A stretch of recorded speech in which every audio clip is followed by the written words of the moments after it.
Hello,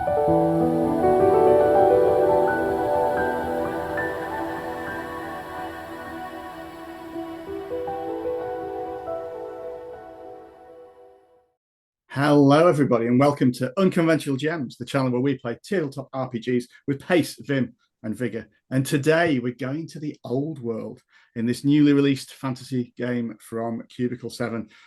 The Empire is divided. 4 claimants assert their case to reign as Empire.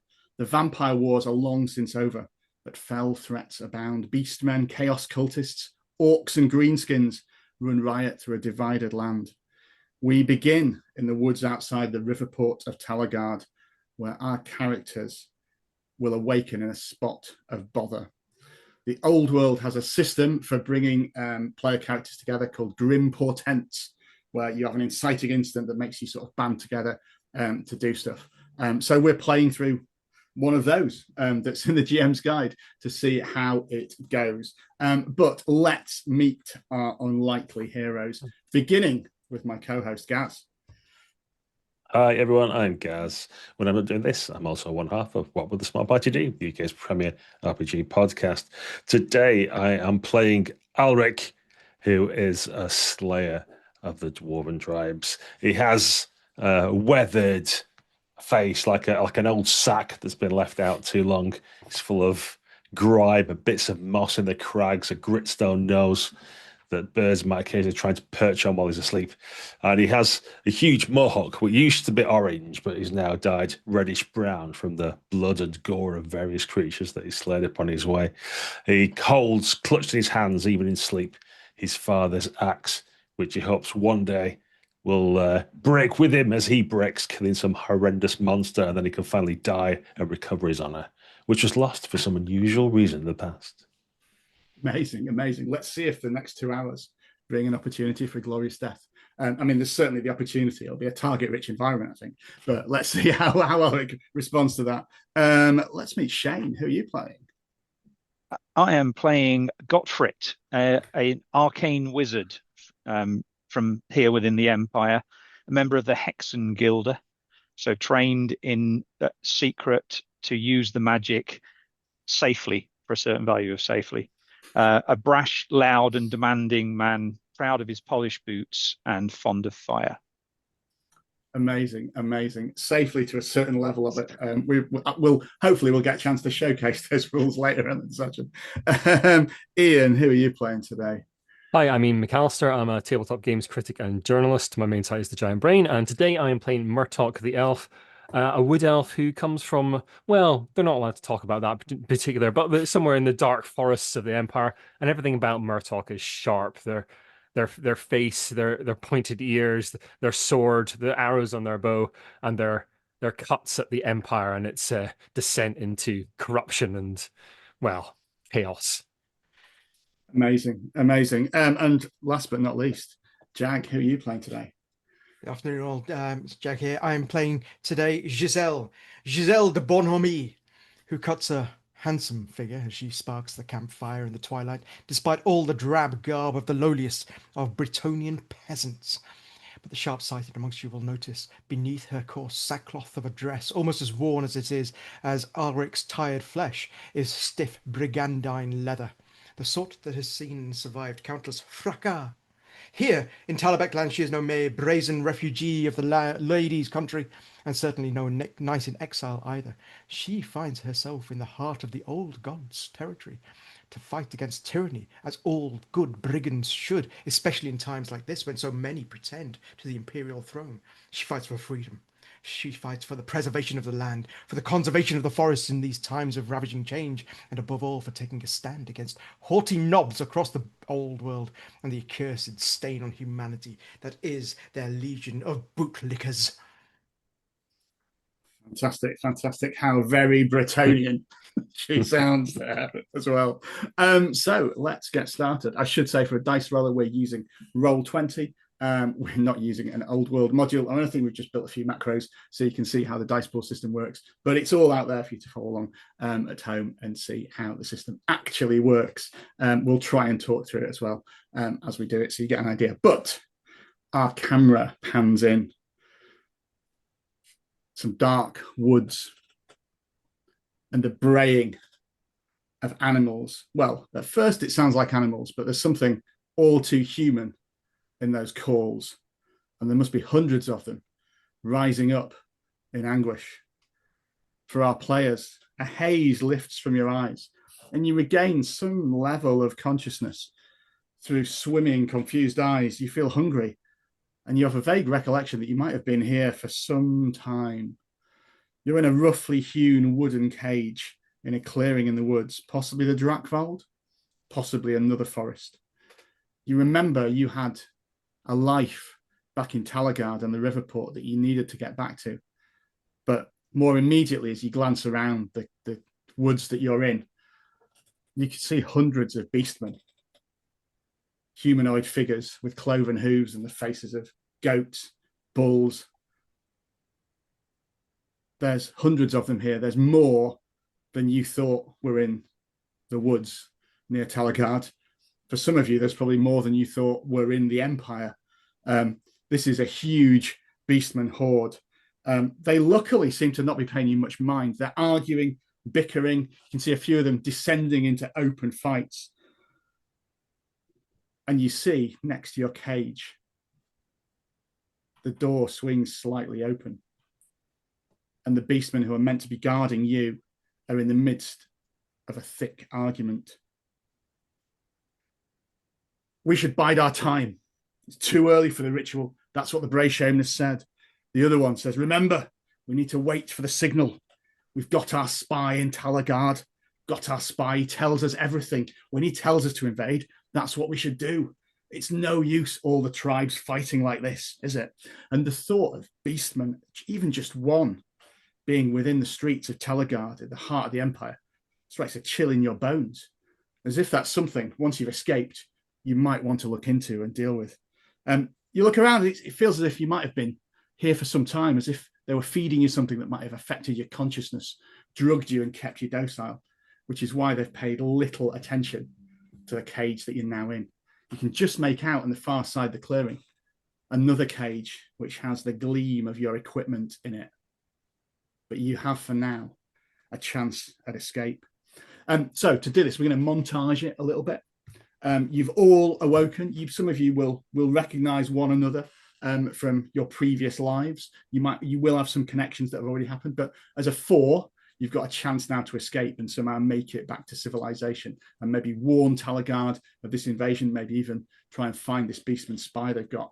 We're going to go round, and as we montage it, we're going to get you to do a skill check each as you try and get out. And the total of those sort of 4 skill checks, with how many have been successful and how many haven't, will determine sort of what happens next. You're going to make your escape. That's not that's not the stakes that we're working for, but it's how straightforward that is going to be. I suspect, as you come to, Alric, with your stout dwarven constitution, you've probably shrugged off the effects of this drug first.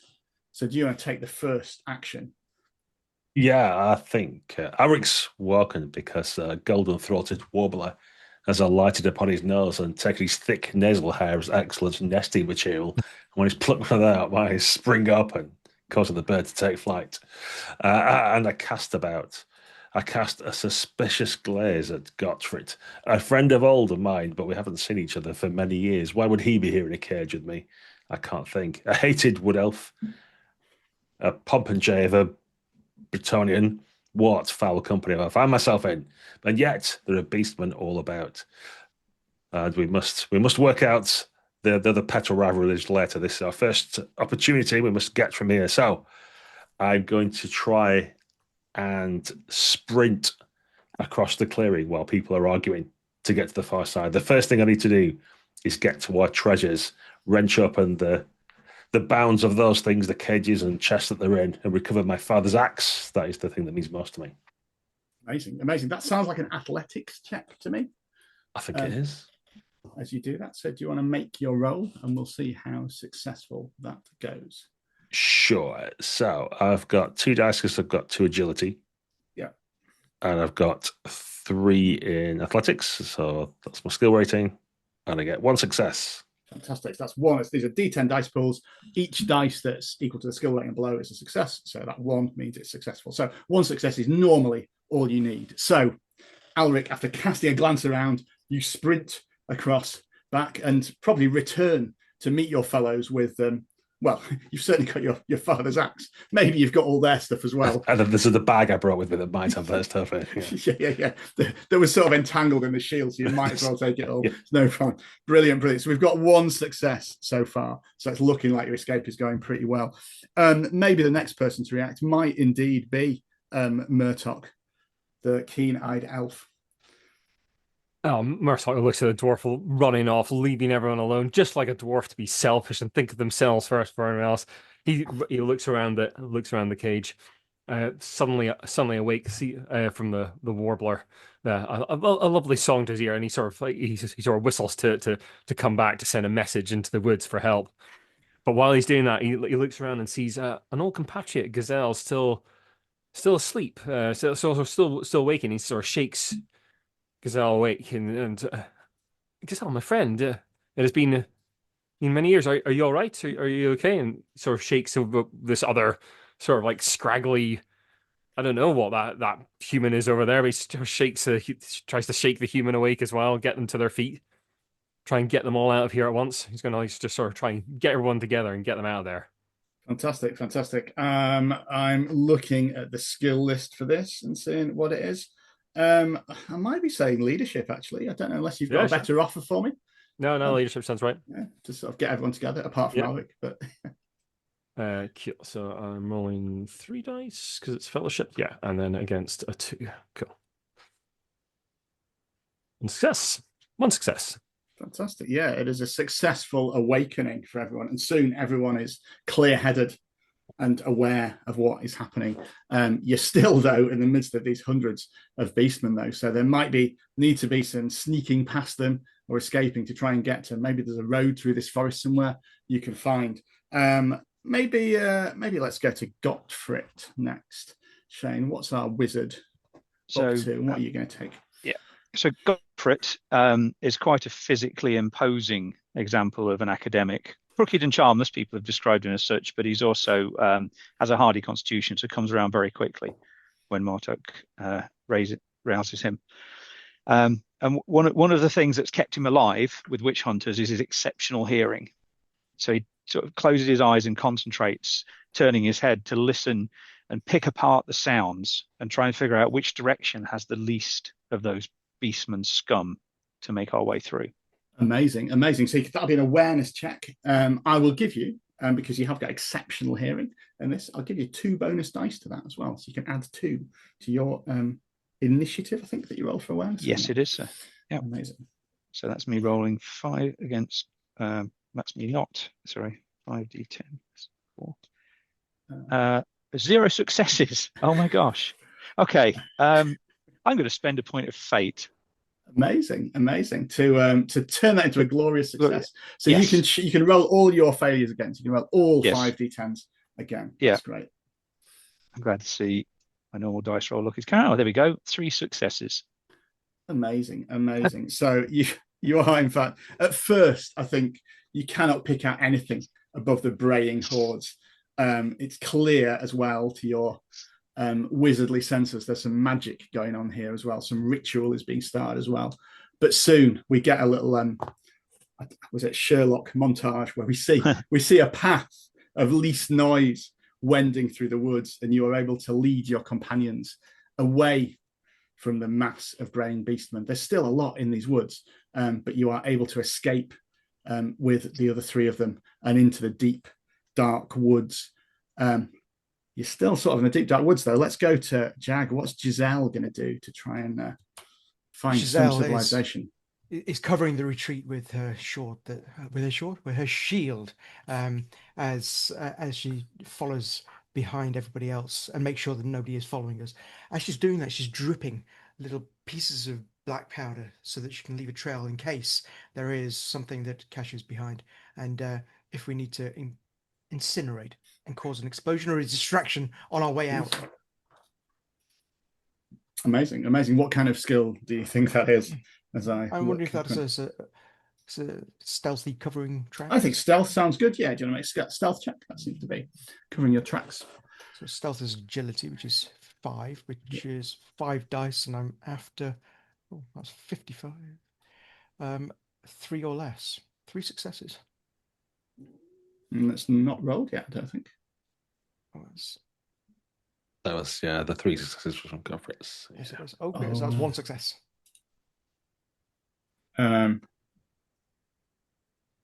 Oh, it should, yeah. So you put in a 2, but it should be, yeah, it is because your success thing was 3, so it's actually 1 success. Yeah. Okay. Yeah. So you managed to. The brain hordes are getting more and more distant. You can feel them disappear behind you, and as you have a moment to maybe rest, get your weapons and gear ready, you can see actually in front of you there's a road leading out of the woods. Because you made all 4 of those rolls successfully. You can also see that on this road, which is clearly the place where you need to go to try and get there, there's a couple of beastmen on it. And with the 4 successes, you can also see, so 2 great big gores, goat-headed, brutish beastmen stand on the road, but also in the forest on the far side, there's 3 ungores, slightly smaller, more stealthy, more sneaky beastmen hide, ready to pounce on it. They have seen you, and they begin. One of them goes to put a horn to his mouth to sound the alarm that the prisoners have escaped. The other one sort of looks him up and down and brays at him and says, "There's no need," as he hefts his axes and readies time for battle. So we are, hopefully, you can see the map in front of you with the beastmen on it. We are using it's a zone-based combat system, and we've got a little battle map that we can see. We're not sharing it with this because I did it on MS Paint, so it looks rubbish.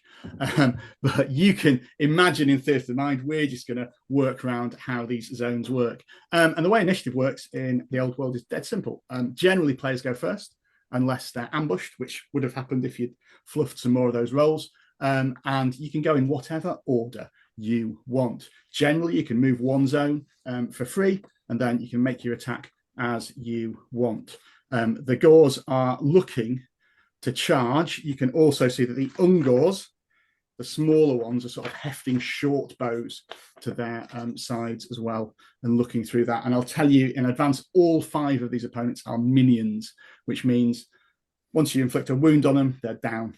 You don't need to worry about the wound table for them, just for yourselves. First person to react, I wonder if the first person to react might be Murtok. I was going to say, Alpha in the walls here. Yeah, Murtok, as soon as he sees the gore reaching for a horn to his lips, he's like notching a bow and aiming right towards it, and just letting an arrow fly without thought. So that is just happening straight away. He's just gonna he like sort of like jumps up into a tree and like gets an angle and shoots at the gore. So this is an opposed check. He's going to use awareness and not awareness, athletics to try and jump out of the way. Okay.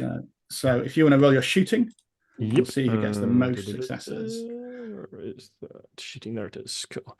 So I'm rolling 4 against a target of 3. Oh, 0 successes. That's not great. Oh yeah, and he's got 2 successes as well. Yeah, he nimbly. Yeah, I was thinking about spending fate to re-roll that, but I think with 2 successes, I might still not get. Yeah, you'd still have to get that from. Yeah, he nimbly clops out of the way on his cloven hooves as he ducks out of the way, and that is Murtok. Alric, are you the next to act? Do you think? So it might be a slight rules question, but is there like a counter charge on there? Can I hold my action until they start coming for me and then rush one of the gores? Is that a thing I could do? Or? You can, or you can also charge, which means you can go. You'd move your 1 zone, then you'd move another zone and attack and get a bonus dice as well on your attack. So well, that's your other option. Okay. So there's a momentary flicker as he thinks maybe I should wait for them to come on before the absolute rage and hate overwhelms as it always does. And as the red mist descends, he'll just charge straight at the first gore, leaping into the air with his axe to try and cleave its head in 2. Amazing. So again, it's going to try and jump out of the way. You make your roll, and I'll make mine. Sure. So let's just double check this. So I've got a weapon scale of 4, but I get extra dice, right? Yeah. Because of the charge. Yeah. 5 dice. And I'm looking for 4s. Okay. 2 successes. No successes. So what happens is those 2 successes you beat him by gets added to your damage on your axe. So yep. So it's a damage 6 or 7 if he's armored. Well, he is indeed armored, and 7 damage is certainly enough to wound this Gore and take him out. So, do you want to describe how Alric's charge takes this Gore down completely? Yeah, I'm inspired by seeing one of the others dancing around on his club and hooves as I go in slow motion in bullet time above him and cut his head in twain with my axe. I'll say, "How about a cloven head, beastman?" Amazing, amazing. One of the Gores drops, and the other one looks again to the horn he was about to blow and considers that choice again. Giselle, maybe you're the next to work. Jack, what's Giselle has. I'm assuming that her pistol is not loaded at this point because we've just retrieved it. I think we can assume that you've got it ready and cocked to load it. I don't think the reload rules are punishing enough for black powder weapons. I think we can assume you can shoot without then having to spend like the 3 rounds reloading that you'll need. So I think you can use your pistol if you want. Well, I think in that case, she does draw her pistol as she's kind of grabbing one branch as another, and she vaults over towards the second Gore. And as she nears a close range, lets fire the pistol in an incredibly round, explosive sound that even if she doesn't hit, it's probably going to terrify them because that's what it does. Let's see. So are you moving to like here? Is that then you're 1 zone away from the other Gore, aren't you? If that's close enough to... Yep, that's close. You're in. It's in the same zone. It's in a zone away, so you can just move across there. Yeah, obviously, this is great for our viewers to see. Oh, that's for the mind. 3 dice because ballistic skill 3. Yep. And the skill rating is shooting 3. Yep. Trying to avoid you. And that is 1 success. Yeah, it's got 2 successes. Unfortunately, as it jumps back from you. There is a big bang, though. I think it drops its horn on the ground that it was about to blow and fumbles for its axes as you... there's a great sort of pistol shot that could be heard, no doubt, for many, many miles in this dense forest full of beastmen. Just to be clear on that. We shall dispatch them quickly. Of course, yeah. Last but not least, Gottfried. So I'm going to purposefully and slowly walk in my glorious polished boots down the track towards the beastmen and the Ungors, and I'm going to begin to channel the winds of magic and draw it into me to unleash some elemental magic. Amazing. So I've got 2 successes. That is great, and it's not an opposed roll. This. Which spell were you casting? Because 2 might be enough. Well, I'm going to choose to cast next turn anyway. So, do I? That's right. Yeah, if you make the number of successes, you can do it now. Yeah, you can yes, it now, yeah. But I'm too far away, so I'm just going to continue to gather the magic and risk that miscast. Okay. See you next turn. So yeah, you begin to gather the magic of change. Brilliant. It is their go now. So what is going to happen is these one of these Ungors is going to step forward and join with the large Gore on the trail, and the other one steps forward here. And there, so the 2 that are the other side of the track in the forest are going to fire their bows at, I think, probably 1 at Gottfried. Yeah, actually, no, Gottfried. I'm not sure if they really realize what you're doing with this magical thing. This strange man stood in the middle of the road. I think they're going to fire at Giselle and Murtok. So if you've got a shield, you can defend using defense. If you haven't, you have to use athletics. I'll just do the one on Murtok first. Gets 1 success. So I'm just seeing, like, sort of mechanically. I think I probably don't have my shield ready at the moment.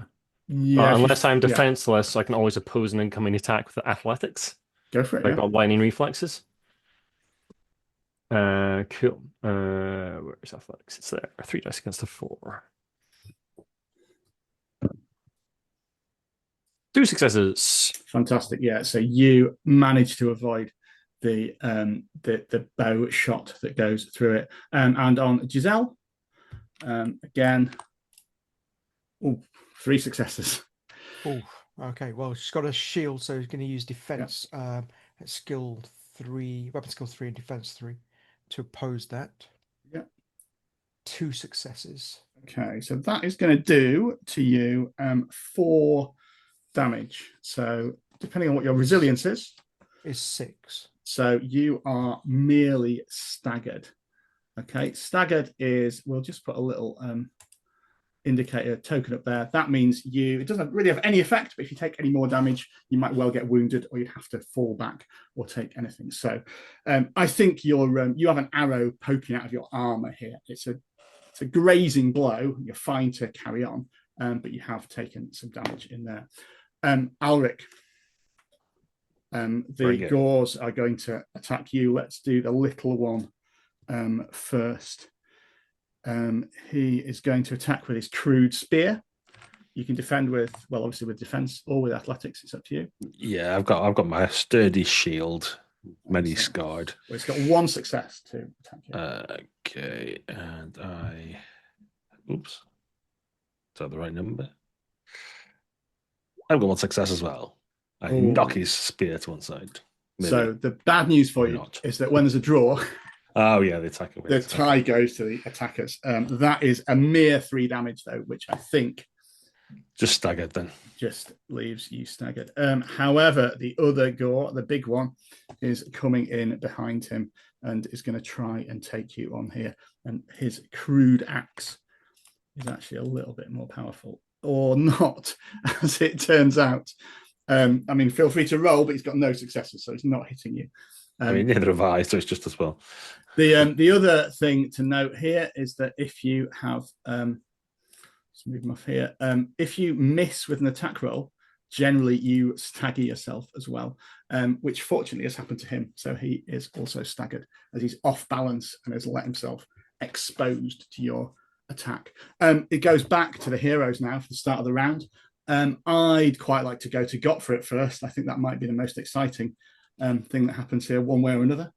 The Ungors have helpfully moved themselves to where they have placed themselves in danger from my arcane powers. Fantastic. So I am going to cast the fire breath spell on them. So I'm going to make another roll. 10 against 4. It's so dry in the forest these days as well. Absolutely. It's not rained for ages. Okay, so that is just 1 success. But you had 2 before, didn't you? So I did, but my potency is based on my final roll. So I am, in which case I'm going to switch spells as I decide after I've rolled. And I'm going to, in fact, no, you know what? I'll go with the fire breath. It's cool. So one of those Ungors will take 3 damage, 4 if unarmored, as I roar. And that roar then suddenly turns into a crackle of flame as a gout of fire leaps from my mouth, 1 zone away to the Ungor. Fantastic. And they are, in fact, armored. So that 3 just staggers one of them as it dives out of the way of your burning breath and tries to take some cover. Amazing, Gottfried. And no 9s rolled either. So you're all right. I know. Disappointed. Yeah. Never mind. Let's go to Alric then. You're in the midst of battle with an Ungor and a Gore. Yeah, I'll casually swat the Ungor aside with my shield and then launch my axe at this Gore. And I'll describe more if I actually hit him. Well, let's check that first. Keep your powder dry, as Giselle would say. Oh, looking good. Few successes. Yeah, so he's got 0, so you've beaten by 2. What damage is that? He is armored. So 6 in total then.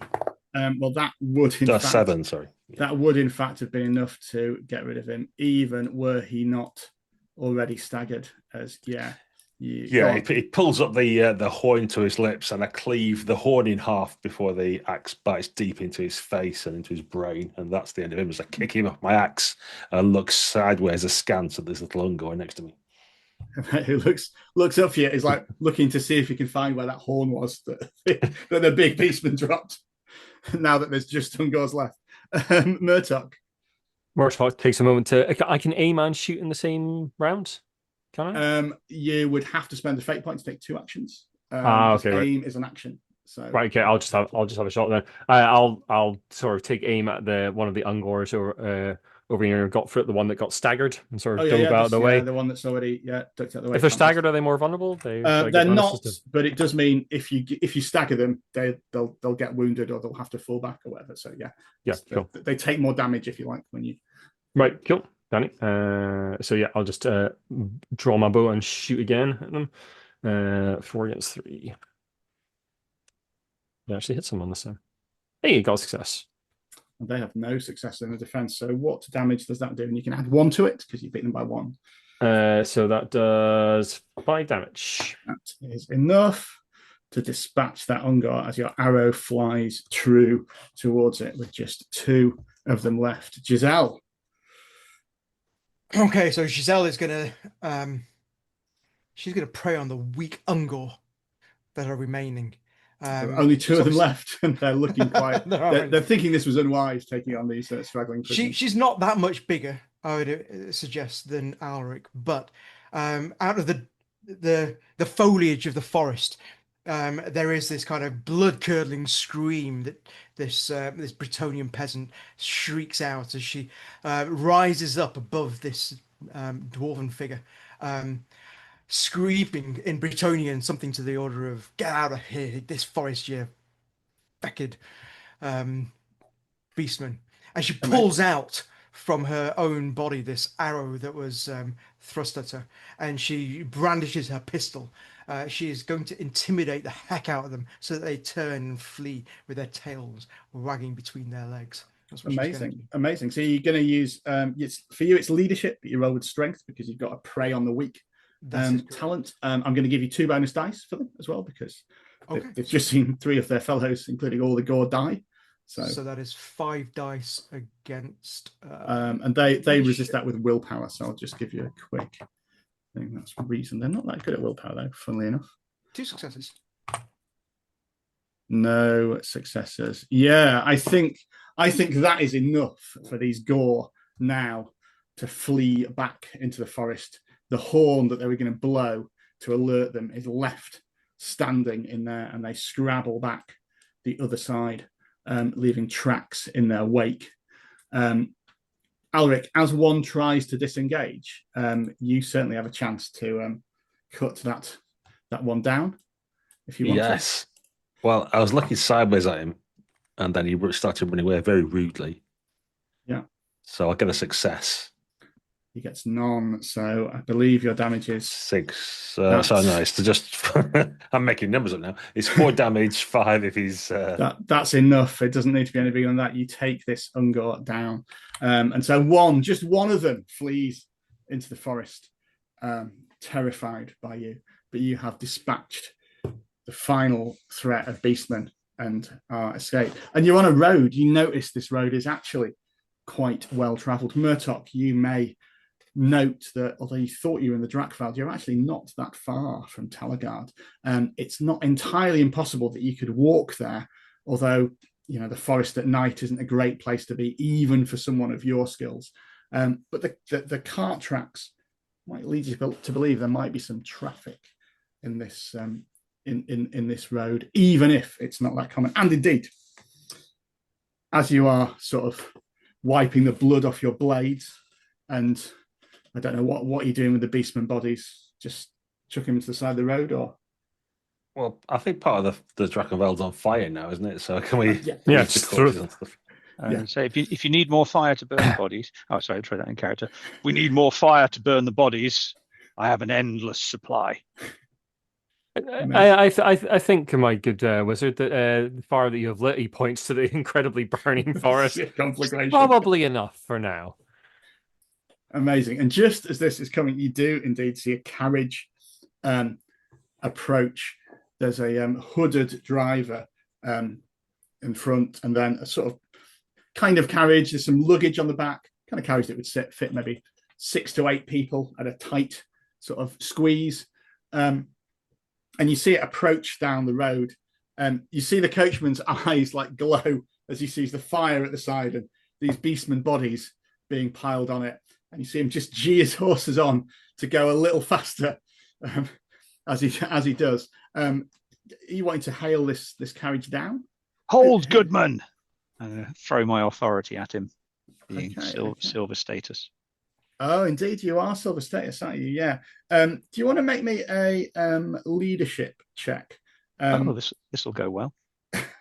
I'm giving you 2 bonus dice, though. Murtaugh's got a backup plan if this goes badly. Yeah. It's probably equally stupid. Yeah. If throwing your authority doesn't work, I'll throw an axe. I mean, it's just. I was going to throw Yeah, myself you've got plenty of onto the things to throw. horse. Yeah. A You beastman have many body. plans. Yeah, Many yeah. plans. You get 2 bonus dice, Shane. Yeah. It didn't help. A sort of face like leans out the window and says, "No, don't." And there's a bit of an argument going on. They don't speed up, but they are carrying on past you. Does someone want to have another go at another attempt to slow them? Murtaugh quickly clambers up a tree into position until sort of on a branch is kind of over the road and sort of just basically drops onto the carriage. Amazing. But beside the driver, just into a sitting position. That's the plan anyway. Amazing. Maybe an athletics check. That's definitely. fantastic. I don't think I've got any bonuses to that as such. No, I don't. Cool. So 3 versus 4. Cool. Hey, 2 successes. Fantastic. He just lands right beside the driver. Says, "Good evening. Mind slowing down slightly and my colleagues maybe board your fine." I think the driver clearly decides that this is way above the pay grade that he was employed for, as he thought before when he saw the burning forest and the beastman bodies and this strange assortment of 4 people here. As the carriage slows, and out of the back, a pair of human men look out. One is chubby and red-faced and stares deeply at you as he sort of steps down from the carriage. The other one is sort of thin, looks about, darting eyes from here and there, and seems to be constantly shivering. The red-faced man says, "Oh, I'm sorry. I don't know why my driver didn't stop. Pleased to meet you. I'm Lewis Growl, and this is my associate Toby. We're on our way to Talagaad. We didn't realize the forest was so dangerous." Indeed does seem to be, and we would greatly appreciate a lift if that would be all right. My name is Murtaugh, and my fellows they'll introduce themselves. I don't really know them. We are captured by these miscreants, these enemies of the Empire, and since we have dealt with them, a little lift might be in order from your good selves. Oh yeah, if you know the lie of the land, that would be very helpful. I don't know why our driver didn't stop to help you. Please climb on board. We are 2 traveling merchants on our way from Reichland, and you notice they've got Reichlander accents. They've got the as you can tell, they've got the thick sort of thick Reichlander accent that you can pick up. And they say we're on our way to negotiate some trade deals in Talagaad. It's got a bit harder with all of the political disputes, so we have to go and do them in person. That's what we're doing. And they sort of, you all sort of pile in. They've got some luggage and stuff, but they're clearly not carrying any sort of trade goods or anything. They're just carrying themselves. And as you do, maybe the carriage sets off. Are you trying to make conversation with these 2 merchants as they come along? You've got a while before we sort of pan out, and there's the carriage going through. It's got the rest of the day really to arrive in Talagaad, even if it makes good time. Murtaugh's up top, keeping an eye out, keeping the sort of lay of the land, keeping an eye on the forest. Very good. So I'll be asking curious questions about them. So if you're traveling backwards and forwards across these paths, you do not look like you could face a troll or a giant. Seems very bold, strong businessman you must be. Tell me what other sights you've seen. How frequently does your driver have to speed up? Is there anything dangerous out there? Tell me, there must be something dangerous. And they begin to, oh no, it's been quite safe. We tend to speed past. We know that we are in safe hands. And the other Toby, his associate, who hasn't spoken at all here, shoots a look at him. Gaz, do you want to make me an awareness check? I can certainly try. This. We'll let you go first, but then, I mean, Giselle and Gottfried could also make one after you've. I do get a success, actually. That's enough. Yeah, you notice as Toby, the thin one who hasn't spoken, shoots him a look. You notice that you see he shuffles around and his arms come out of the sort of thick robes that he's wearing as he shivers, and you see that his arms are covered in sort of fine scars, and his hand appears to keep going to something beneath his robes that he's holding. Not a weapon, but maybe something that gives him comfort, like a holy symbol or some such thing. He seems very on edge that you've been picked up here. Can I to kind of expose this to the others? I'll say, well met on the road. The thing we do with my people is share the warrior's grip, and not to attack him with that. But I'm going to grab his arm so that I can do that wrist to wrist on forearm thing, just so that it'll pull his arm out of his robes a bit, and everybody else can see the sort of thing that all the scars and stuff that I've seen. Amazing, and we'll let it roll with that check as well. So as you do that, his robes fall back, his scars go back, and you can see the object that he was gripping is momentarily revealed, and it's a small embossed golden hammer that he was carrying here. And you, with your lore of the Empire, will realize that this is probably quite a devout worshipper of Sigmar that you have encountered here. Oh, and I'll just kind of give the two-tailed comment of Sigmar to my friends to let them know that what I'm saying. I'll being an Empire man myself. I'm Yeah. like, it's good to see a devout worshipper of Sigmar in this godless place. He sort of starts and lets go of Alex's hand and says, yes, it's we are indeed. Toby now speaks and says, we are indeed. We follow Sigmar. I had heard that in the Grand Duchy, our were not always welcomed among the cult of Tal. Murtock appears upside down at the window and says, "Yes, you are quite right. The area is not one for your religion, I'm afraid. I've seen people hounded out and worse in my travels." So, well, it's good. It's good then that we've met more broad-minded people as we've come to I Talagaad. think your religion is nonsense completely. And they say we are traveling to Talagaad to negotiate some trade deals, but we will try and keep a low profile there. There's no need for the people of the port to be disturbed by our religion. Is there? What's your business in Talagaad anyway? You say you were captured by beastmen. Nearest safe town that I could think of. And how are you captured? None of you remember, to be clear. A momentary lapse of concentration. Indeed. Yes, indeed. That sounds right. It was not really capture. I just wanted to put myself in the heart of the beastman's stronghold. Unfortunately, I found myself with these poor people, which I had to get to safety first before I returned to kill them all. Oh, yeah. And how many? Is a beastman a real problem in this part of Talabecland? I've never seen so many in one place. So whether they were a problem or not, they are now. It's certainly unusual in these forests for so many to gather. I've not seen quite a gathering like that for a long time. Toby has gone back to not speaking, and Lewis is doing all the talking now. You notice Toby getting out a little quill pen and scratching something in a little book as you're saying that. It's many beastmen in forest.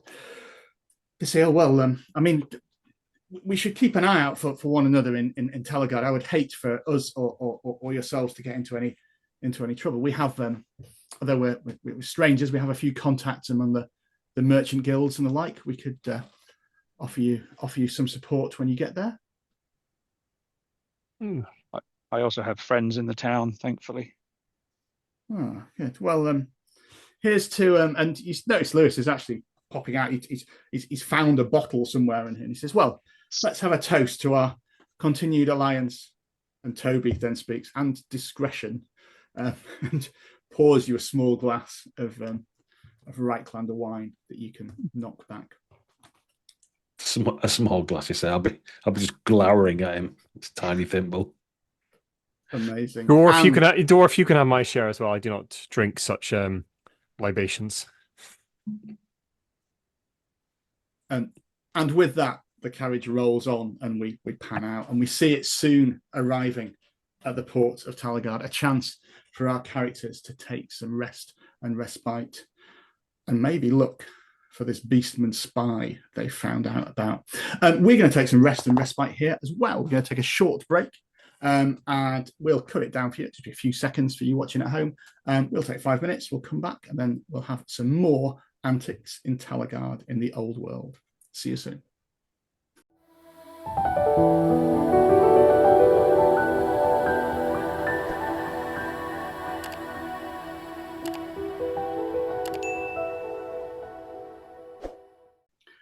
Welcome back. Our group of adventurers are arriving in Talagaad, a bustling river port city at the heart of the trade in Talabecland. They have been here before. They remember their former lives. They maybe even remember some of the former associations they have with the four of them. But foremost on their minds is what they learnt at the Beastman camp, that there is a spy within Talagaad that they need to find and deal with. For as surely as they are looking for this spy, that one Ungor that escaped, when it all calms down with those hundreds of beastmen, they'll know their prisoners have gone. Talagaad's the nearest town. This spy might be looking for them as well. So, in the old world, player characters have contacts, which are sort of, you make a few choices and make a few dice rolls, and they're linked to the NPCs they're setting. And all of our characters here have got 2 potential contacts. They can be used for missions to help out. They can be directed in downtime, because it's a big downtime system that we won't really showcase here, but works really well with that. So I'm going to hand it over to you guys, really. You've got your contacts. You've got people that you could search out to try and find out and ask around and see where you might find this beastman spy who is somewhere in this bustling port town.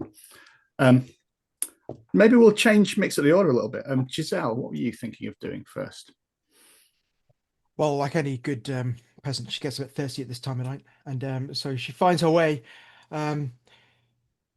into the tavern district. She stumbles into the Tarl's Grove, where a free-spirited elf is tuning his lyre. By the time she's ordered a small beer, settled down, the elf has wiped down his instrument with what looks like a tie-dye cloth. The minstrel scans the crowd as they prepare for their performance, nodding, winking to patrons, and including to Giselle, who reciprocates knowingly. The elf starts playing a strong set of folksy crowd pleasers that encourages the audience to sing along. Of course, Giselle's no stranger to this kind of peasant bawdry. She joins in, tapping along percussively on the cleaved horn of the beastman Gore. Soon she and the talented entertainer Wilderock Fleet Rider are singing together. In calls and responses, and behind the verse are secret words hidden in the cants. She asks her questions, and he conveys answers in plain sight of all.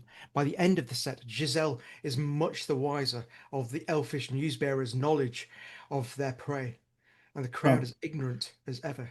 Well, secret exchange that has rung across the tavern. Giselle slips out, leaving half a beastman horn on the tavern table.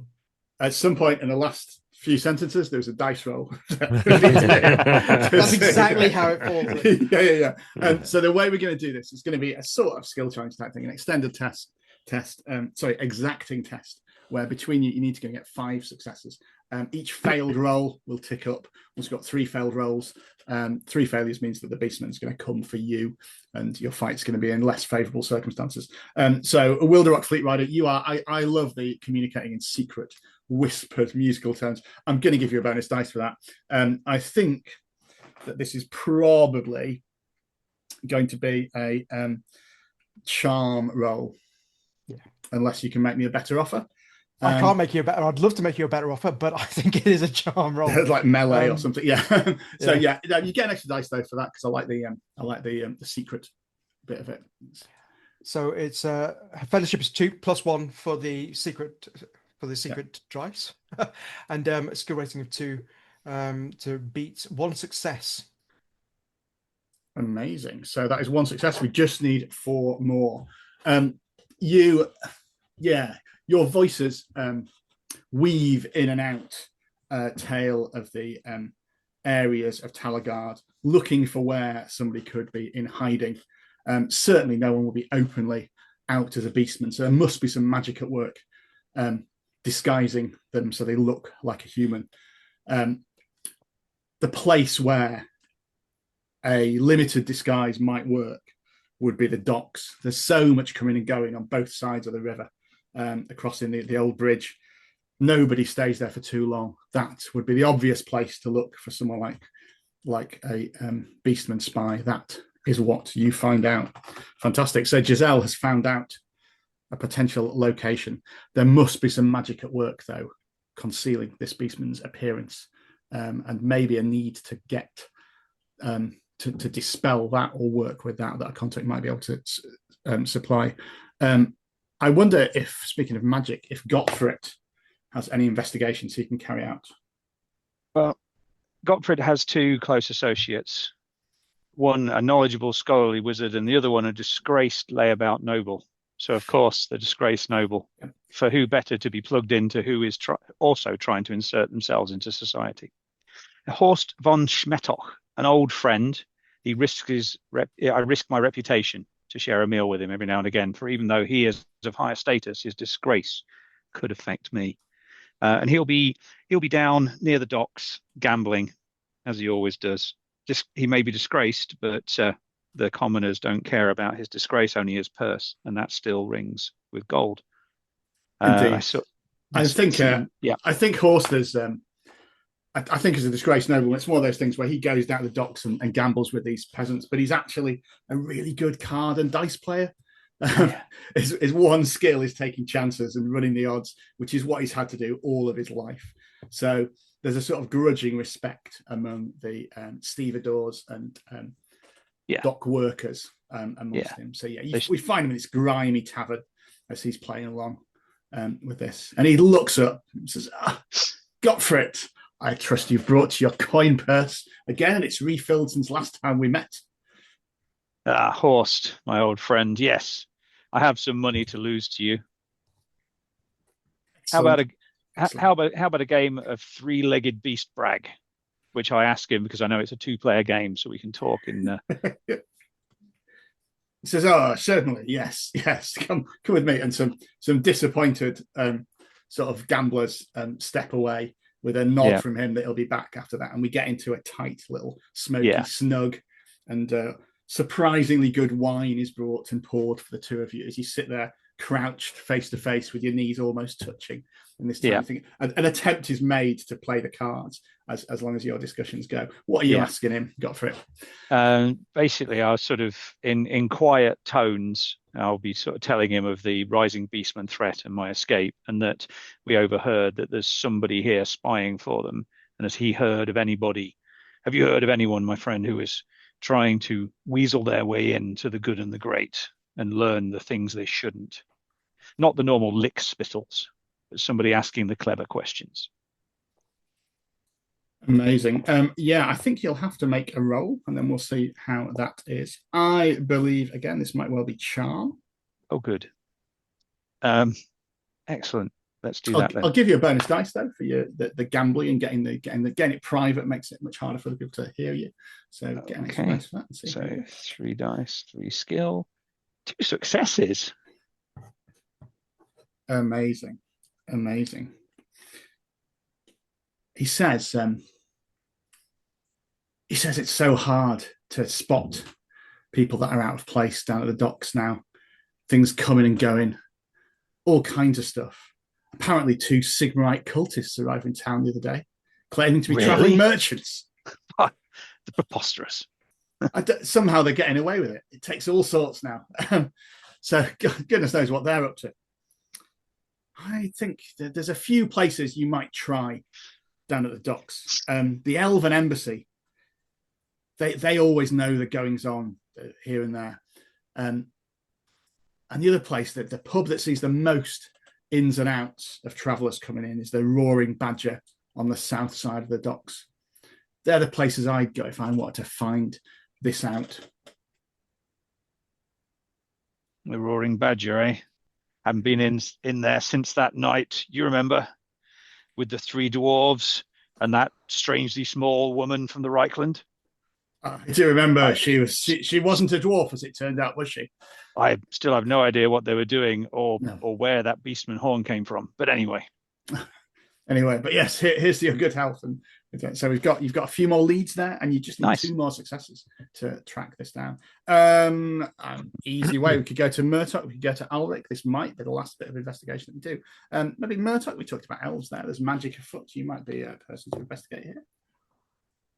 Although that has been mentioned, he's going to go in another direction. So Murtock walks down into the sort of central town district, and he's pulling bits. He's searching around in his bag, and he pulls out a badge of the Talagaad long sights that he earned many moons ago. Sort of chumming around with Daniel Klossner, who's was in the Talagaad long sights at the time. He's not quite sure what position they hold now, but he knows where the long sights like to drink, like to hang out, and he attaches the sort of pin to his cloak and wanders through the doors. Security sort of checking his credentials, which is just basically the pin on his way in.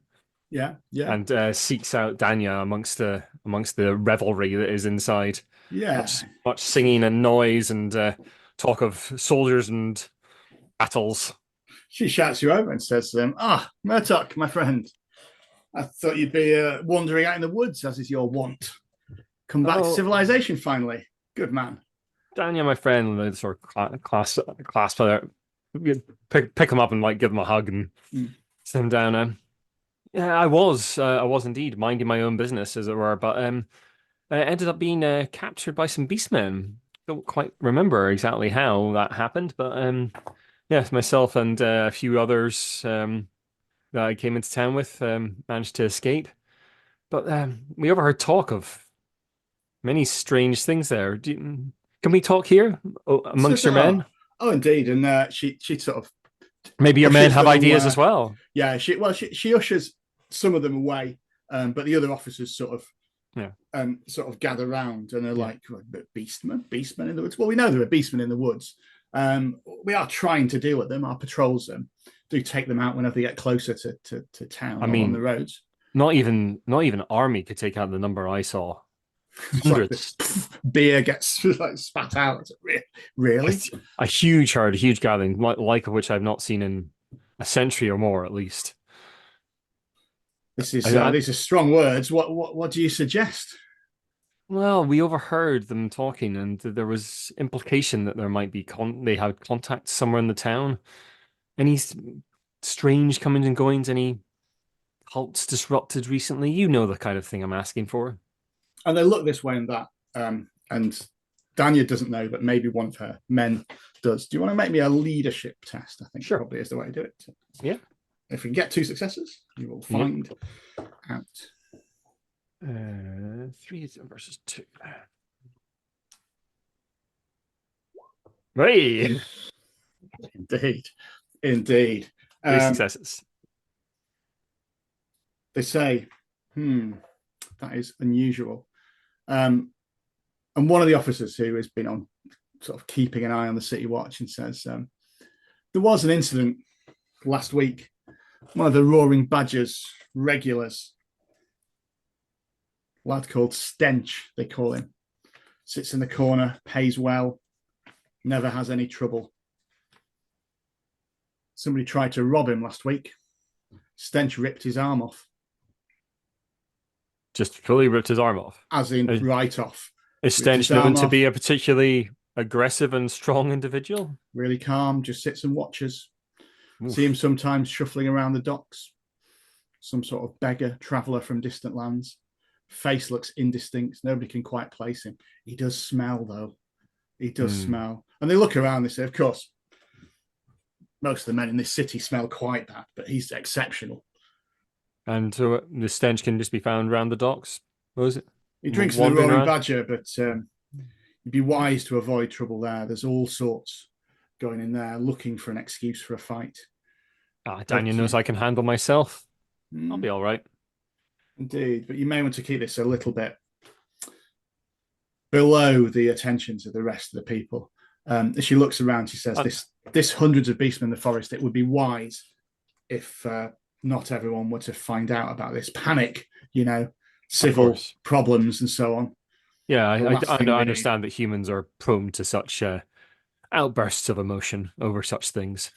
Indeed. If anyone from the Right Clan or Nuln or Marienburg found out about this, they'd be sure to make it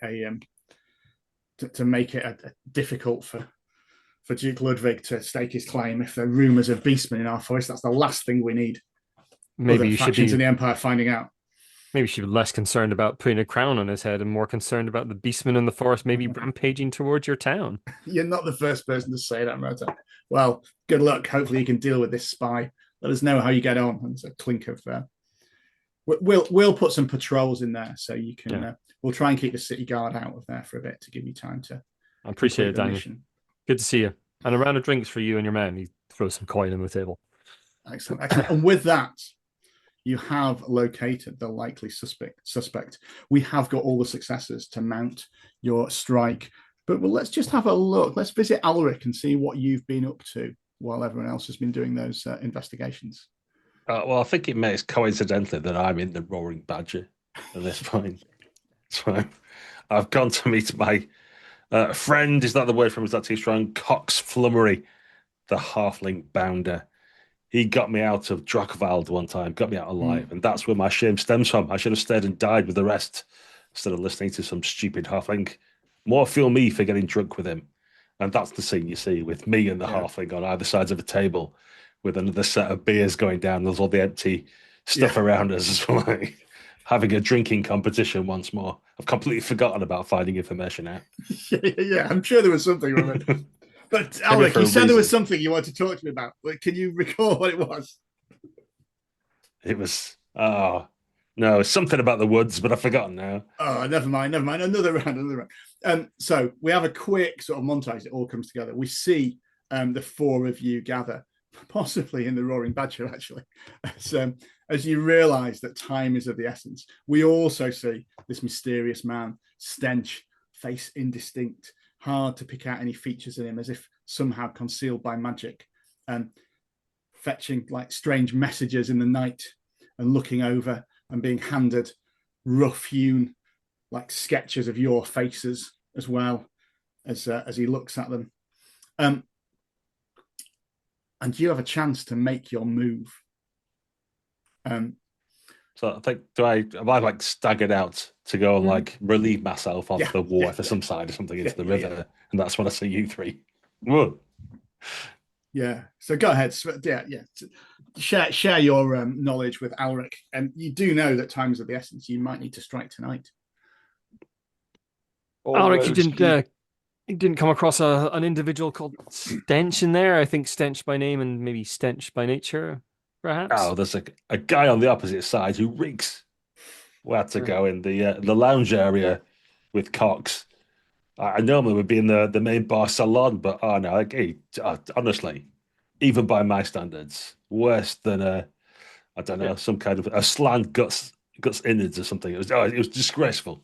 Even by your standards, that is saying something. In a place like this, though, reek and stench may be different people. We should take care. A fair point, but I feel we should maybe follow the Stench when he leaves about his business. He seems to be involved somehow in what happened to us. All roads lead to the Badger and to the Stench. Perhaps. Just as you say that, in fact, sorry, go on. I'll let you. No, I was just saying, perhaps I can have a word with Cox and tell him that he's got some information about us to this Stench fellow and get him to come out, and we can stay in ambuscade, ready to get him. The names you people have are extremely confusing. Oh, we could just go in, I'll say, and I'll like heft up my axe. We could just go back in the pub. I put my hand on you. Oh, well, May- that's not wise, but sure. No, I don't think it's very much. Maybe not quite yet, but I'm sure your axe will see action before the end of the day. And just as that happens, you do catch a whiff on the breeze of something and see a shambling man, large now he's stood up, making his way across the docks. There's a sort of strange whistle that he gives as he puts his hand to his mouth, and you see shadowy figures appear out of the streets beside, as if he possibly knows what's happening. You should be able to see the sort of zonal map of the fight. Stench looks like a normal human for now. I think the player's on a different page. Oh yeah, you might be. Let me just do this. Oh yeah, I like the idea that Stench knows. Yeah, seems our search is over. See you now. Yeah, you're on there now, and you should be able to move your tokens as well. As you see these sort of footpads appearing from the streets as well, and you hear a sort of guttural talking to them. You just about make out the word elf, dwarf, Bretonnian, wizard. Watch out before you have a chance to act. So who wants to go first? Who's going to spring this ambush initially? Me, Alric. Who else? He jumps off the bowsprit of the ship nearby to cut across the water and land in front of this Stench figure and drive his axe into his guts to add to the nauseating aroma which already pervades the docks. Or that's what he tends to do anyway. We'll see whether that works. Amazing. Stench stumbles and tries to get out of the way. Do you want to make me your attack roll? I do. I'll have an extra dice for charging. Yeah. You do indeed. And I get 2 successes. Or just 1 success from Stench. So he is armored. So remind me what your damage is. Great. So that'll be a total of 6 damage. 6 damage is just enough to wound him. Okay. Stench, you may be surprised to know, is not a minion. He is a brute. Brutes is a simplified wound system. They don't have to roll on the wound table. They just have various effects that kick in.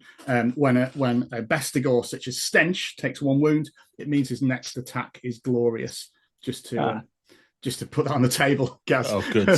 Yeah. And at that strike, you see his skin is sort of sloughed off, and a pile of what looks to be human skin. Gottfried, you recognize this is some magical artifact, lies beside him, and he pulls up to his full sort of 8 foot tall height. This is indeed a bestigor, one of the largest and most powerful beastmen. And all around him, the footpads that have been following heft their daggers and get ready to charge. It's still your go, though. Can I just ask a question? Does he count as a monstrosity, please? I'm afraid he does not. Okay. Monstrosity. Thank you. But Gottfried, you can go next. You're next on my list. Okay, I am seeing this happen. A slight sort of gripping hand of fear in my stomach, seeing this thing here in civilization and what this could mean. I am going to again begin to summon the winds of magic and gather power for a retributive spell. Amazing. To make your willpower roll. No successes and 1 miscast die. So this is going well. So your miscast die pool has got 1 dice in it. It does. What's the highest your miscast can go? The highest it could safely go is 1 die. Thank you for asking. So it won't go above that without you rolling on the miscast table. That doesn't. You start to gather power, but it's hard to reach in. This artifact that's nearby maybe is interfering with it. And my portent of doom is I am sort of beginning to smoke and little flames are licking across my skin because I am equal to my maximum safe miscast. Amazing. Murtok. Murtok's going to scramble up the rigging to the crow's nest on the ship nearby to get a good sort of overview of the bow and let fly with an arrow towards the creature that Alric is engaged with. Amazing. Is there any penalty for shooting into close combat? There is not. Cool. I think that you might not be at your optimum range though, because Stench is a bit close. Oh, sorry, I was counting that as 2. Oh yeah, well, it is actually. I've put it. Yeah, forgive me. I've put the thing in. Yeah, so it's 2. It's 2 away. So you're fine. Yeah, just do it normal. Cool. If not, I'll move somewhere else. Fine. And he'll try and dodge out of the way with his athletics. Cool. Right.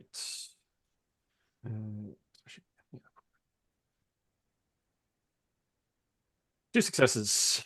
No successes from there. So how much damage does that do? Does the weapons damage per success? Does it? No, it does. So your normal weapon damage, and you get +2 because you beat me by 2. Right, got you. So 6 damage in total.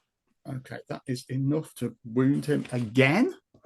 As an arrow flies straight to him and pierces his chest, and there's a roar as blood runs down from him. Not looking great for him. Giselle. Giselle's going to jump from here to this post where the ships are tied together or tied up, and she will take that kind of slightly higher advantage to fire her pistol at this great big brute from that distance. So again, this is versus him.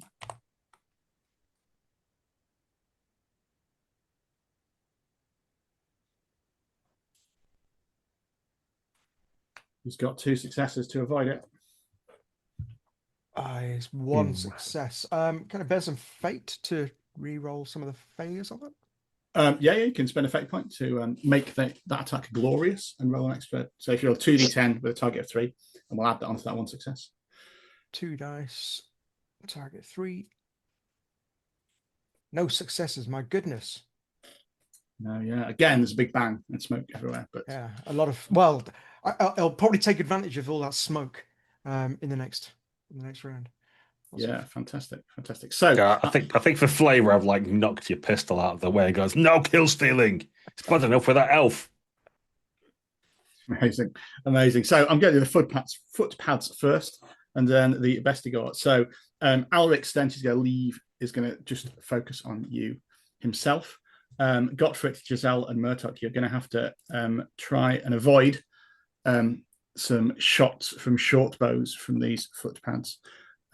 So do you want to roll me, Gottfried, a athletics check, unless you have a shield and can use defense? I do not have a shield. That would be a terrible thing for a caster of magic to do. It would indeed be, yeah. So, I'm going to quickly roll my 3 against 2. You've got to beat. I'm going to get no successes. All right, so one of them is going to hit you with 1 success. So that is a total of, let me just look this up. I've not written this down. It's a total of 4 damage.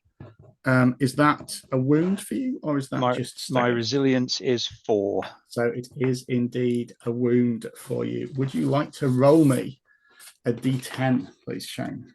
I mean, like to is a strong term, but I got a 3. That's good. You want it to be low. You want it to be below 27, which is decapitation. Yes. On a 3, the shallow cut, it's a superficial injury.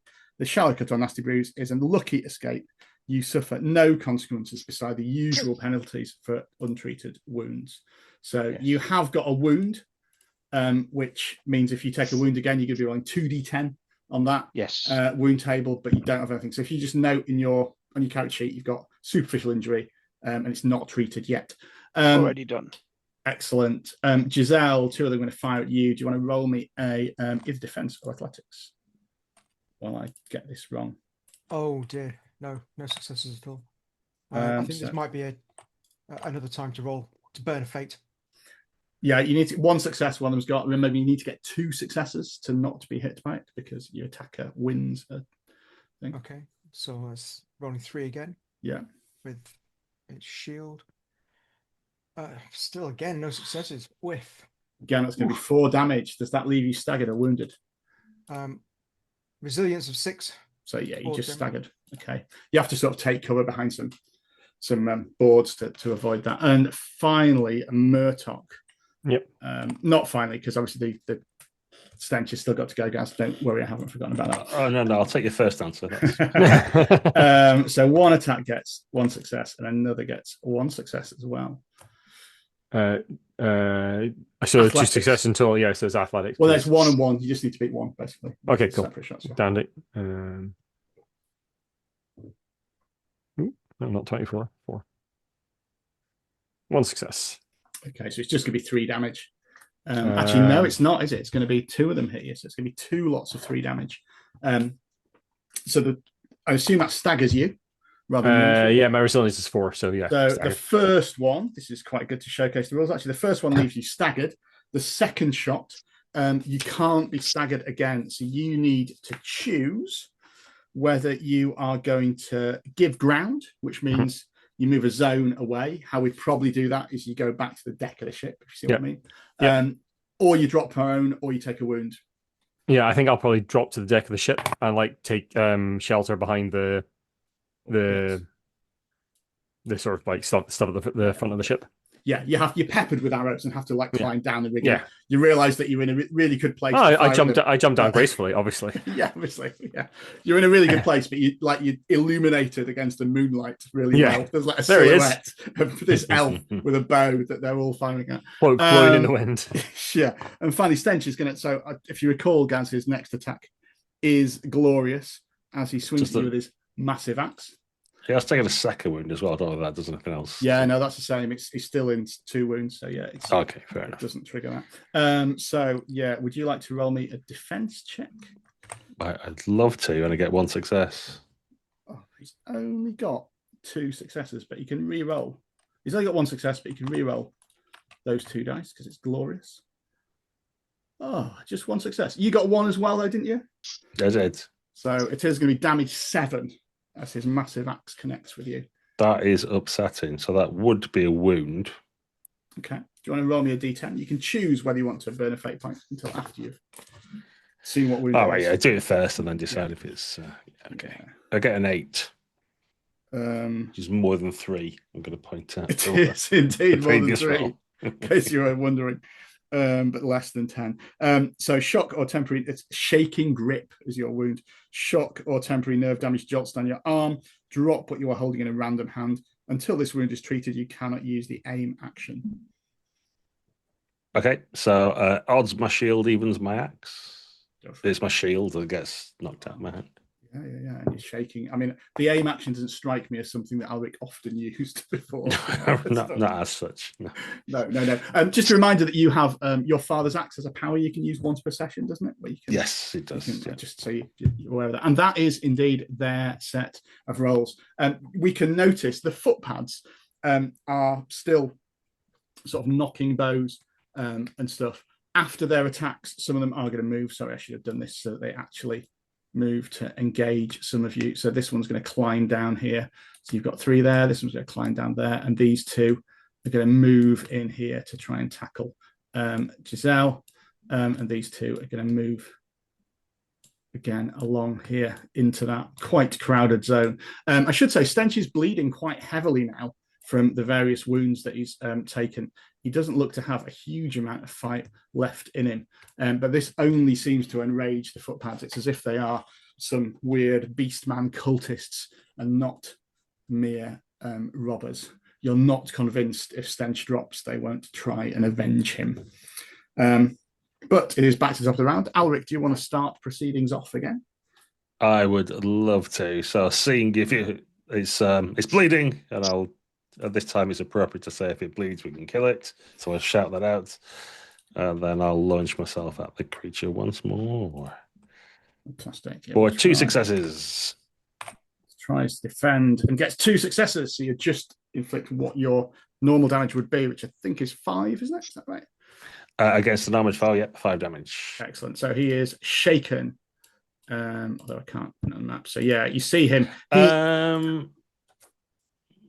Well, I'm going to use that power you mentioned. I can once per session make something glorious. So I'm going to roll 2 more dice with my father's axe, saying, "Father, We must defeat this thing. Let it die before my eyes. Some father is not willing to listen. So you may continue with your narration.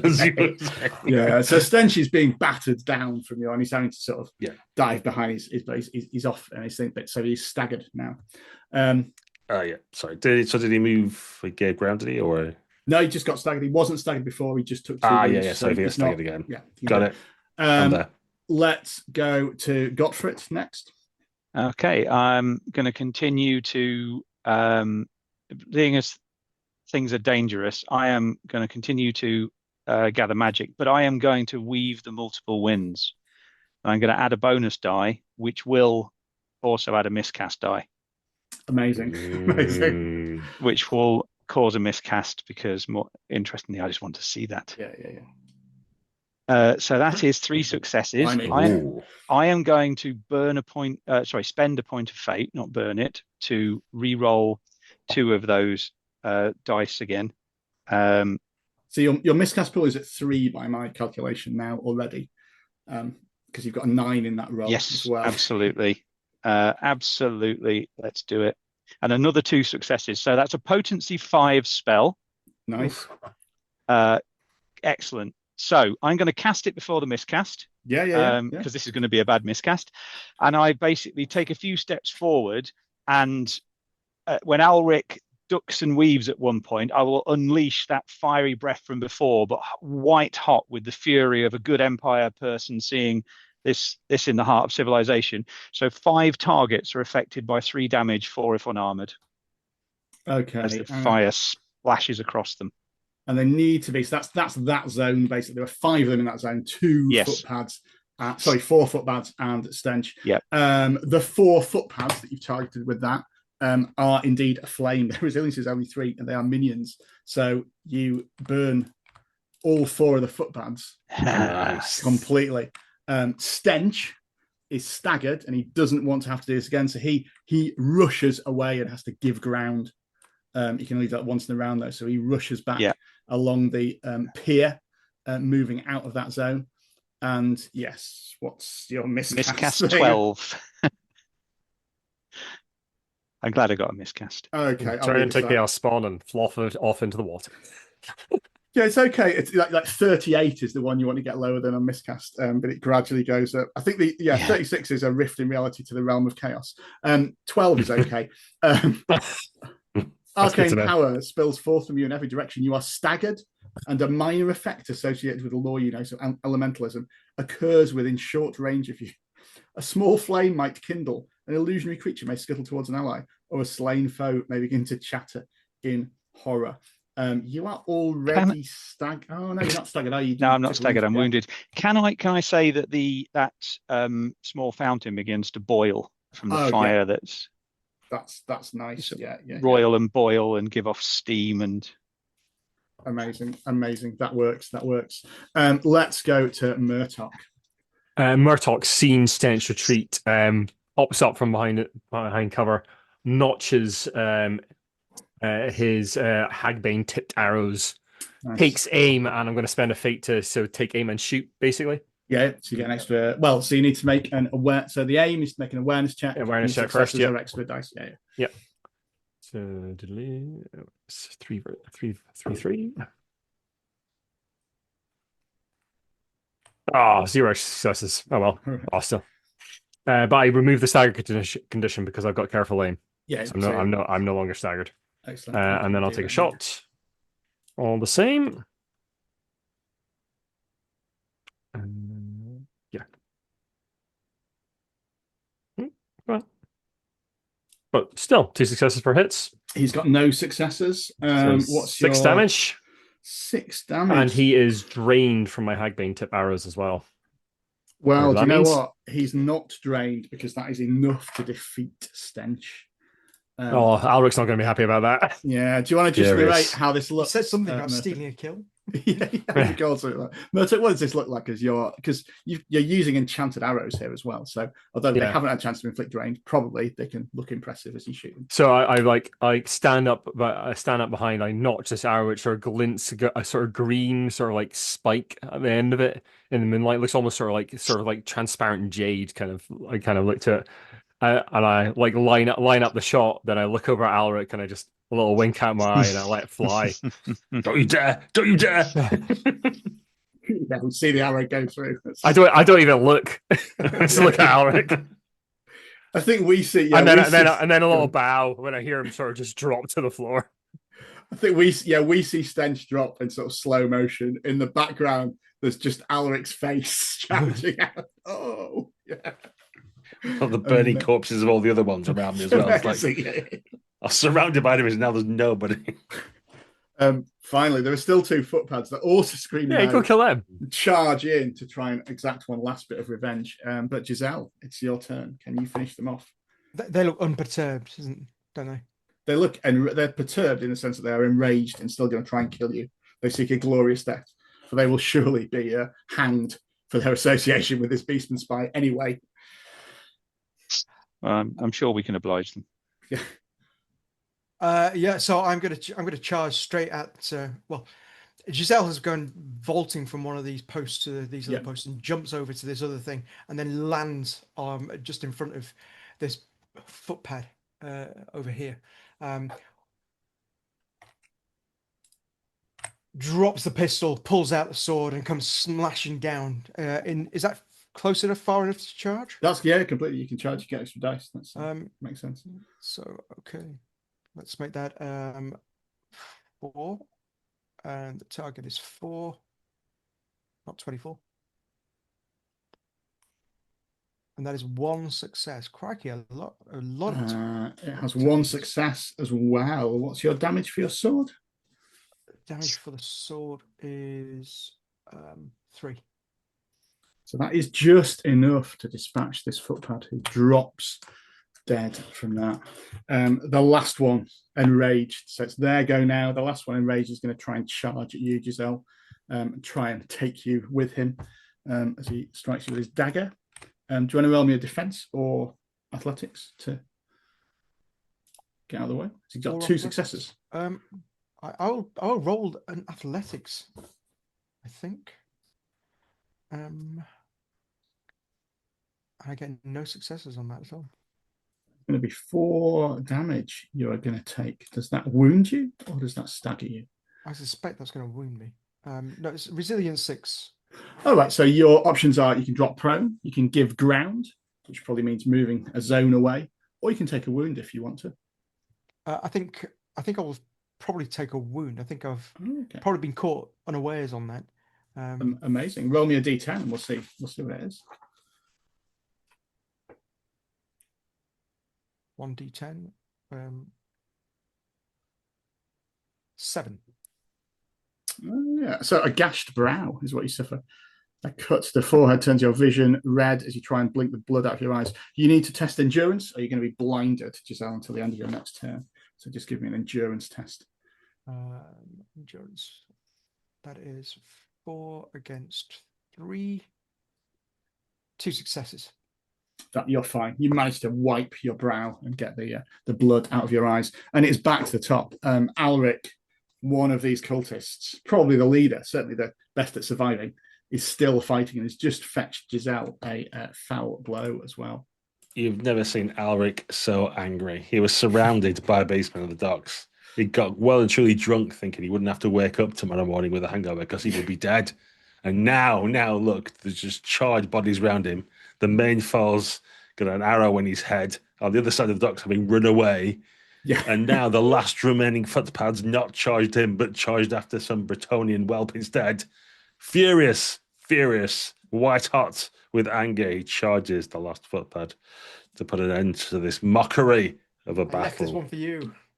I'm going back to the forest straight away after this. That's worse somehow. Nonsense. Yeah. Amazing. I got 3 successes. He's got 2 successes, He's actually. This one's certainly the most competent footpad there. What damage is that, guys? They are not armored. Well, these, so. I always inflict a wound if attack has 3+ successes, so I think it's an automatic wound. That will indeed take him out, so do not worry about that. And with that, you glance around and you can see that there are some people that have peeled out of the roaring badger, including Alric's friend Cox, who's looking quite disturbed at what he's seeing in front of him. But a round of applause appears, and he goes, "Oh, look, Alric killed some great beast." You're taking me back to that wood tomorrow, the Drakenwald, first thing in the morning. Don't think we're not going back there. There's more of them out there, I say, and I'll immediately start spilling the beans about the huge army of beastmen. Amazing, yeah. So you have been victorious. You've defeated the beastman spy in there, but this is certainly not the end of your adventures. We do see general panic erupt around the Roaring Badger. We also get a sort of sight of a mailman messenger carrying a letter with a Reichland stamp on it that the two people who encountered immediately wrote about hundreds of beastmen. Stop. Stay away. Stay away until beastmen attack, then weakened. But you have been successful in the first part of it, and maybe this is just the beginning of your adventures together. So just to round this little one shot off, let's have a little sight of each of our characters, how they are spending the rest of the evening, having dealt with the immediate issues around here. Alric, we sort of had something from you already, but is there any more spin you want to put on from that, apart from going back to the forest? No, I think he's just you see him still angry, but he's the following morning just pacing up and down in front of the watchtower, furious because although he can handle his beer, Cox Flummeries famously can't, and he's ended up drunk in a ditch somewhere, not turned up for his appointment to take him back to the forest. But he's no idea where to go without him, so he's just stamping up and down in front of the gates. Amazing. Gottfried, what do we see of our wizard? So what we see is Gottfried squirreled away in a darkened room with the other one of his contacts, who is a fellow wizard member of the Hexen Gilder, Giselbert. For he managed to grab hold of and bundle into a blanket or a tarp that strange artifact that the Bestigor had. After all, in order to truly fight someone, you must first understand them. Amazing. It smells pretty bad, I can tell you that. The skin of man that is used to disguise a beastman as a human. Fantastic. Murtok, what does our elf do? You see Murtok the morning that Alric is stomping up and down looking to get to the forest. Murtok is outside the Elven embassy. He disappears inside, and then we sort of fade to black, and we fade back in a few seconds later, and he has appeared with a couple of elf way watchers at the gates, looks at the dwarf and says, "Well, shall we?" Yes. Amazing. You can see the elves behind him going, "Ugh." Alex already halfway to the forest. Yeah, he's just gone. And finally, last but not least, Giselle, our Bretonian peasant.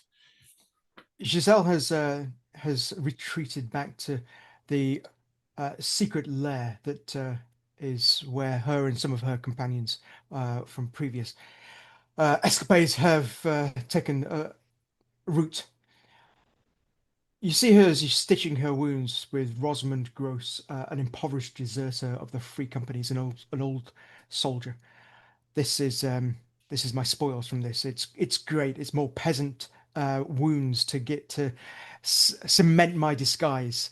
I'm in two minds though, and so I will share this information with you. There is an army of beastmen out with Talagaad. A well-trained army could easily confront them, but this horde could also rip apart the terrible tyranny of nobles that are about to beset the old world, the Empire. What should I do? And they, I think the light dims as they mull their options. What is the best course of action? Amazing. And with that, thank you for watching at home. The Old World is just recently released. There's loads of stuff coming out for it, so check it out on Cubicle 7 and watch what there is that's bringing out for it. Hope you enjoyed the show. Remember to like and subscribe. It's always good if you ring that bell and tell people about the channel. We're really keen to get it out there and just have people know about it. If you like short, pacey one-shots in 2 hours or less, check out our other stuff. We've got some Warhammer Fantasy Roleplay, we've got some Soulbound there, and we've got more coming out every couple of weeks from there. So with that, we'll say thank you to my players, and thank you to you for watching, and we'll see you in a couple of weeks for more on Unconventional GMs.